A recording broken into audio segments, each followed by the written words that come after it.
देख रहे हैं एसपीएन 9 न्यूज और आपके साथ मैं हूं क्रांति सिंह। पश्चिम बंगाल की सियासत में इन दिनों जो है काफी घमासान मचा हुआ है, लेकिन इस घमासान के बीच में जो नाम है पार्थ चटर्जी का, अब ये नाम बीजेपी के साथ जुड़ता हुआ साफ नजर आ रहा है, क्योंकि यहाँ पर देखा गया है कि टीएमसी से उन्हें बेदखल कर दिया गया है। टीएमसी ने उनका साथ यहाँ पर छोड़ दिया है। यहाँ देखा गया कि घोटाले में जो संलिप्त पाए गए पार्थ चटर्जी, उसके बाद से ईडी की कार्रवाई लगातार जारी है और इस दौरान एक के बाद एक नई परतें जो है वो खुलती हुई सामने आ रही है।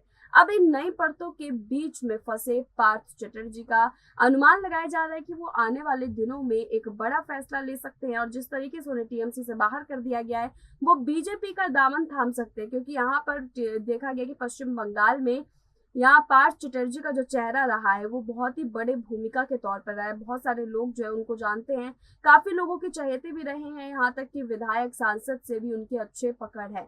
यहाँ पर देखा यही गया कि पश्चिम बंगाल में बीजेपी अपनी पैठ बनाने की कोशिश कर रही है, तो इस बीच में अगर पार्थ चटर्जी की तरफ से उनको कोई रिस्पॉन्स मिलता है तो जाहिर सी बात है कि बीजेपी पार्थ चटर्जी को अपनी पार्टी में लेने में बिल्कुल भी हिचकिचाती हुई नजर नहीं आएगी। लेकिन सवाल इन बीच में यही निकल करके आ रहा है कि यहाँ पर अगर पार्थ चटर्जी बीजेपी में शामिल हो जाते हैं तो क्या जो ईडी की कार्रवाई है उससे बच जाएंगे? क्या जेल की राह पर जो अपने कदम बढ़ा रहे हैं, क्या उस राह से वो बाहर निकल जाएंगे? और ये सवाल इसलिए उठ रहे हैं क्योंकि विपक्ष की तरफ से बार बार ये आरोप लगाया जाता रहा है कि बीजेपी जो है यहाँ पर बीजेपी जो है यहाँ पर उन लोगों को अपने साथ शामिल करती है और जो पार्टी से बाहर निकाल दिए जाते हैं और उसके बाद उन लोगों की मदद करके उनको जेल के रास्ते से बचा लेते हैं। उसके बाद बीजेपी उस क्षेत्र पर अपना कब्जा जमा लेता है।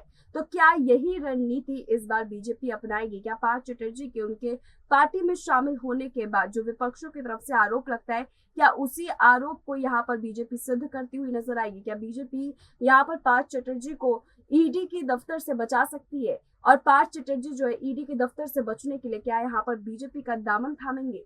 तमाम सवाल आप लोगों के सामने हैं। इस सवाल के ऊपर हमने चर्चा की। ये रिपोर्ट आपने देखी, अब इस रिपोर्ट को देखने के बाद आप लोग को क्या लगता है? क्या सच में पार्थ चटर्जी जो है अब वो टीएमसी से बाहर होने के बाद बीजेपी की तरफ जाएंगे? और अगर बीजेपी की तरफ जाते हैं तो क्या इस पूरे मामले में जो उनकी यहाँ पर कहानी है निकल करके सामने यही आएगी कि वो जेल के चक्करों से बच जाएंगे, ईडी दफ्तर से बच जाएंगे, उन सवालों से बच जाएंगे जो सवाल इस वक्त उनके जहन में है और जिन सवालों के बीच में वो घिरे हुए हैं, उनके करीबी इस वक्त जो है जिन सवालों के बीच में फंस करके यहाँ पर तमाम तरह के आरोपों में घिरती जा रही है। तमाम सवाल हैं, इनके जवाब ढूंढने की जरूर कोशिश करेंगे। आप लोग की जो भी प्रतिक्रिया, आप अपनी प्रतिक्रिया हमें जरूर कमेंट सेक्शन के दौरान जो है बताएं। फिलहाल हमारी इस रिपोर्ट में बस इतना ही। देश दुनिया की तमाम बड़ी खबरों के लिए देखते रहिए एसपीएन 9 न्यूज।